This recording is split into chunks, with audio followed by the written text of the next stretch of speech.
मीरा, रुद्रकेतूंच्या अस्थींचा श्रद्धापूर्वक स्वीकार कर।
बाबा, हे सगळं जे घडलं ते खूपच अद्भुत आणि विलक्षण आहे। पण एक मात्र नक्की की आपण एक महत्त्वाचा टप्पा पार केलाय।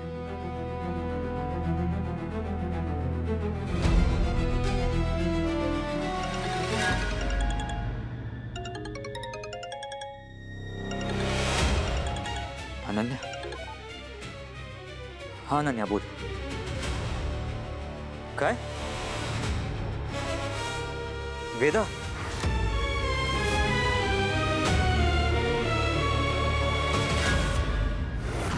आई तू हे कसं बोलू शकतेस? अगं तूच म्हणालीस ना की तुला वेदाजवळ झोपायचंय, तिच्यासोबत टाइम स्पेंड करायचंय, म्हणून मी गेले होते माझ्या रूम मध्ये।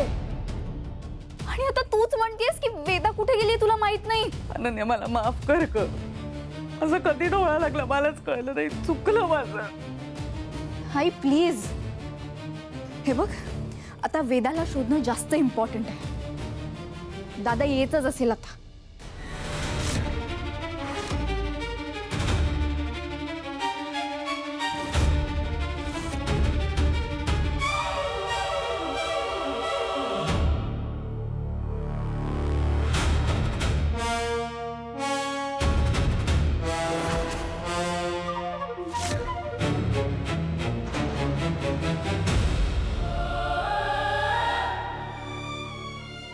आई, हा सुरा इथे कसा आला? मला नाही माहिती अनन्या। वेदा, वेदा,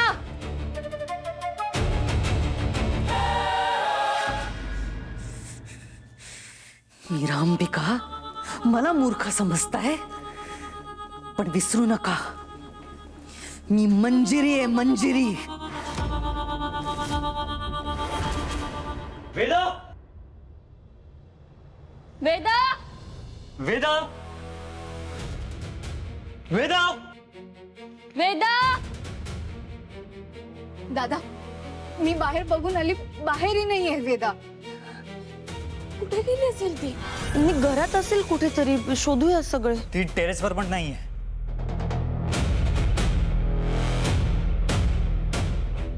अनन्या, तू होतीस ना तिच्यासोबत? कुठे गेली मग ती? आणि तुला कळलं कसं नाही? आता दादाला कसं सांगू की मी वेदा सोबत नव्हते? अनन्या, काय विचारतोय मी? अथर्व, अरे अनन्या काही वेळासाठी खाली आली होती, मी होते वेदासोबत।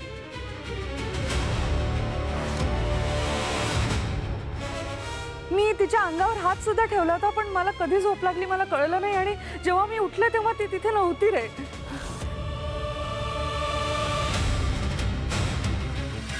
मीरा, ह्या मंजिरीनेच गायब केलंय वेदाला। अथर्व, हे सगळं माझ्यामुळे झालंय, माझी चूक झाली, मी तिच्यासोबत असायला हवं होतं। ऐक ना, आपण शोधूया तिला, आपण सगळे शोधूया तिला. हा, मी वर जाऊन बघते. वेदा,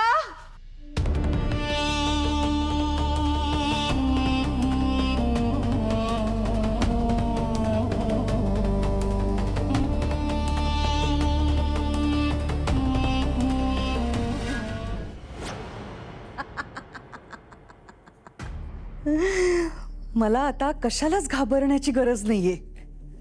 परिस्थिती कितीही माझ्या विरोधात असली तरी माझ्याकडे माझा हुकुमाचा एक्का आहे, माझी वेदा.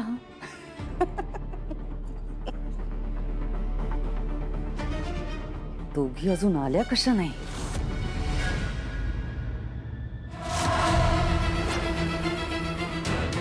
या या या, मी तुमचीच वाट बघत होते. या.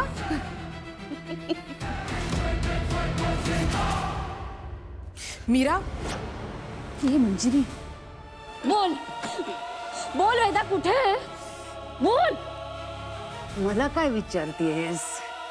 तुझे हे जे सगळे रती महारथी आहेत ना, त्यांना विचार ना. तुझी ही आत्मा बहीण अंबिका, तुझा बाप जो माझ्या तावडीतून सुटलाय, जो स्वतःला खूप मोठा जादूगार समजतो, त्याला विचार ना.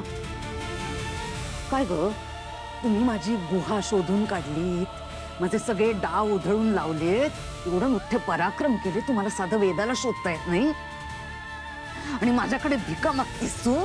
हा?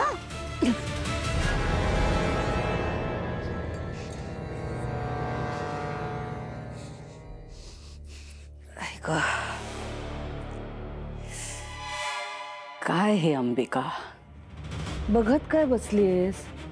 अगं कर काहीतरी, तुझ्या शक्तीचा वापर कर, एखादी जादू कर, चुटकी वाजव, टाळ्या वाजव, हा कर ना. पण तुला खरं सांगू का, तू काहीही वाजवलंस ना तरी काहीही होणार नाहीये.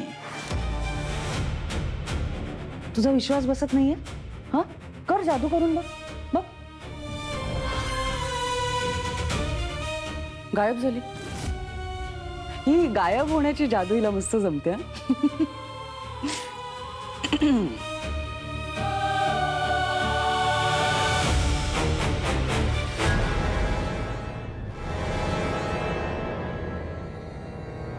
मंजिरी, बोल वेदा कुठे आहे?